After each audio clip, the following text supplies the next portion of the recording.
안녕하세요, 여러분. 어렵고 딱딱한 경제책을 쉽고 편하게 읽어드리는 줄라이의 소소한 경제 읽기입니다. 오늘의 경제 읽기 주제는 반드시 집을 사라, 그리고 주택담보대출은 최대한 늦게 갚아라입니다. 집을 사야 할지 말아야 할지 고민하시는 분들이 계시잖아요. 집을 꼭 대출을 지금 30% 40%나 받고 집을 사야 하나, 나중에 대출을 조금만 받고 집을 사면 더 매달 갚아야 될 원리금도 적고 부담도 적고 그래서 더 낫지 않을까. 은행에 돈을 갖다 바치나 전월세를 사나 마찬가지 아닌가, 이런 생각을 하면서 집을 사지 않으시려는 분들이 계시잖아요. 그리고 주택담보대출도 일종의 빚이기 때문에 우리는 또 빚을 싫어하잖아요. 그래서 최대한 빨리 갚아버리려는 분들이 많이 계시는데요. 사실은 그게 아니라는 거죠. 제가 오늘 들고 온 책이 시사경제 잡설인데요.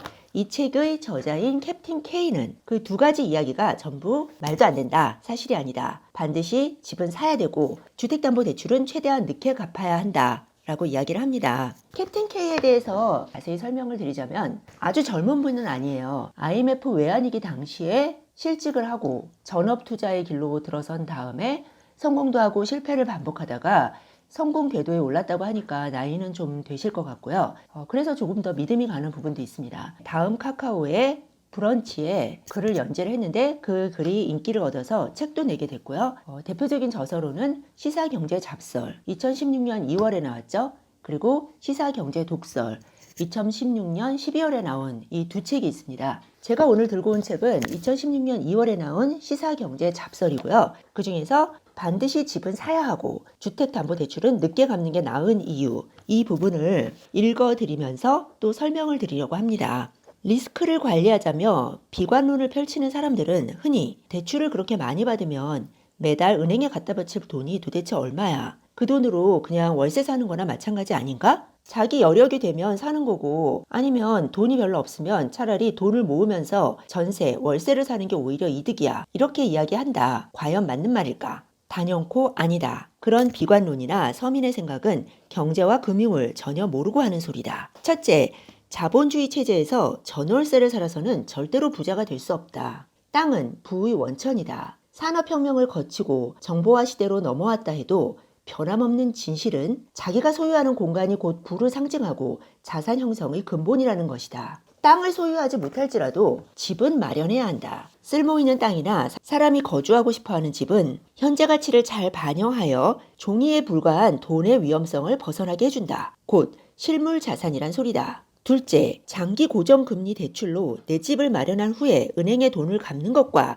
월세는 절대로 같지 않다. 대출 갚는 돈은 사라지지 않고 집으로 남지만 월세는 그냥 사라지는 돈이다. 비관론자들은 30년 동안 대출금 갚는 거나 월세나 무슨 차이냐고 말하는데, 30년 동안 월세로 허공에 날린 돈만큼 집 대출을 갚아서 자녀에게 그 집을 물려준다면 부모로서 얼마나 뿌듯한 일인지 아는지 모르겠다. 자기 혼자 편하게 살면서 다 쓰고 죽자는 생각으로 똘똘 뭉친 비관론자라면 할 말이 없다. 셋째, 조금 더 저축해서 대출 적게 받거나 자기 돈만으로, 즉 은행에서 돈을 빌리지 않고 내 돈으로 내 집 마련을 한다는 생각 자체는 어떻게 보면 건전한 생각이지만 아쉽게도 경제금융 지식으로 보면 틀린 생각이다. 자본주의 체제의 핏줄인 돈이 법화, 즉 법으로 돈이라 규정된 종이로서 예전 근본위제와의 연결고리를 끊어내면서 인플레이션은 자본주의의 숙명이 되었다. 인플레이션을 다른 말로 하면 화폐 가치의 하락 현상이라고 할 수 있다. 세월이 흐르면서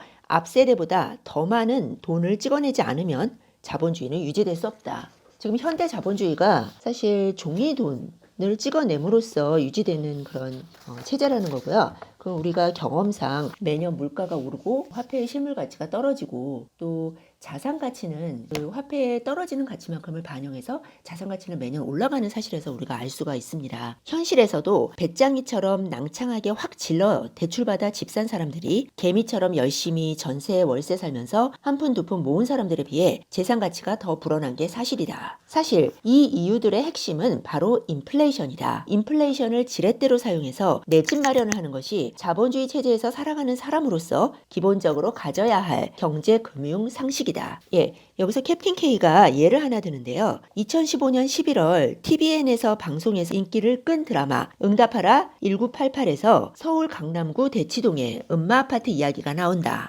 25년 전쯤 8호제곱미터형의 가격은 5천만 원에서 8천만 원이었다. 2015년 현재 10억쯤 한다. 10배 조금도 올랐다. 언뜻 생각하면 아파트값이 터무니없이 오른 것 같지만 그렇지 않다. 화폐가치 하락, 바로 인플레이션을 감안하여 생각해보면 그저 그런 수준이다. 현재 사람들 입장에서는 음마아파트가 5천만 원밖에 안 했나? 그런데 지금 10억이라니 너무하네 라고 생각할지는 모르지만 25년 전 1천만 원의 가치는 현재 가치로 거의 1억에 가깝다. 정확히 표현하자면 화폐 가치는 나날이 내려왔지만 음마아파트는 실질 가치를 반영하여 인플레이션을 방어하는 자산으로서의 역할을 잘 수행하여 온 것이다. 음마아파트로 더 재미있는 이야기를 해보자. 25년 전에도 장기 고정금리 모기지 대출이 있었다고 가정해보자. 그 당시 60% 대출을 꽉 채워 25년 장기 고정금리 모기지 대출로 음마아파트 5천만 원짜리를 샀다면 5천만 원의 60%는 3천만 원이다. 다달이 원금과 이자를 합하여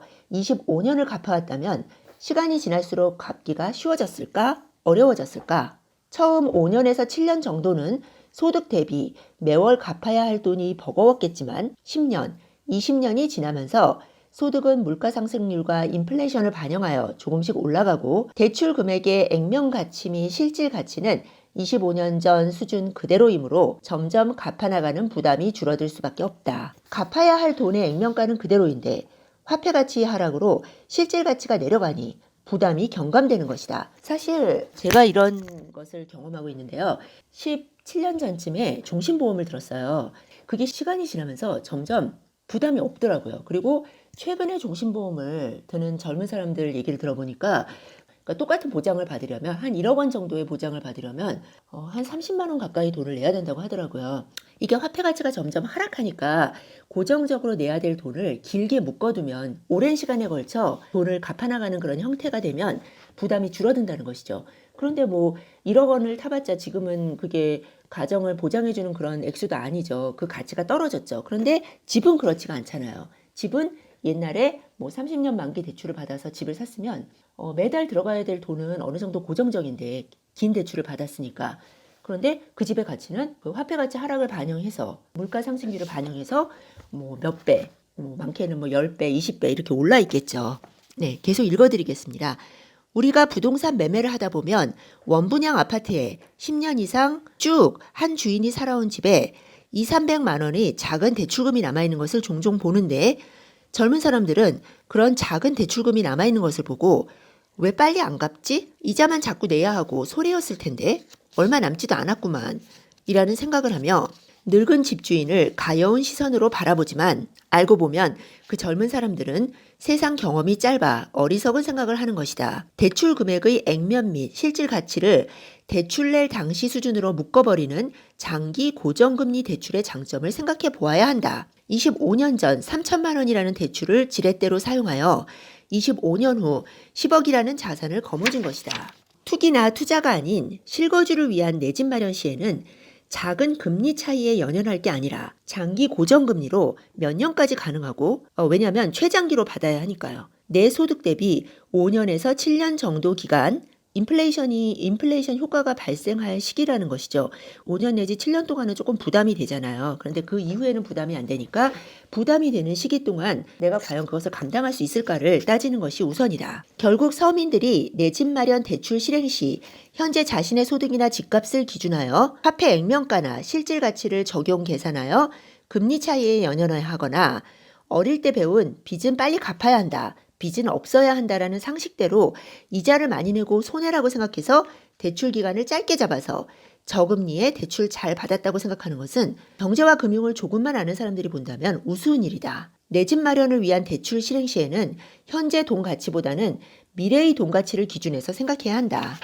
결론적으로 내 집 마련은 반드시 하는 게 좋으며 개인 간의 채무나 신용대출은 없거나 빨리 갚는 게 맞지만 내 집 마련을 할 때 내는 주택담보대출은 최대한 늦게 갚는 것이 좋다. 인플레이션을 지렛대로 사용하기 위해서다. 대출 기간은 20년 이상을 권장한다. 그런데 이렇게 말하면 비관론자는 일본 버블 붕괴 후 장기 침체 같은 디플레이션 상황이 오면 현금 가치가 올라가고 집값은 떨어져서 내가 손해를 볼 것인데 어떻게 할 것이냐는 의문을 던질 것이다. 그 답은 다음 글에서 알아보겠다. 제가 읽어드린 부분이 도움이 좀 되셨다면 잊지 마시고 구독 버튼, 좋아요 버튼 꾹 눌러주시기 바랍니다. 소소한 경제 읽기 계속되고요. 소소한 책수다도 계속됩니다.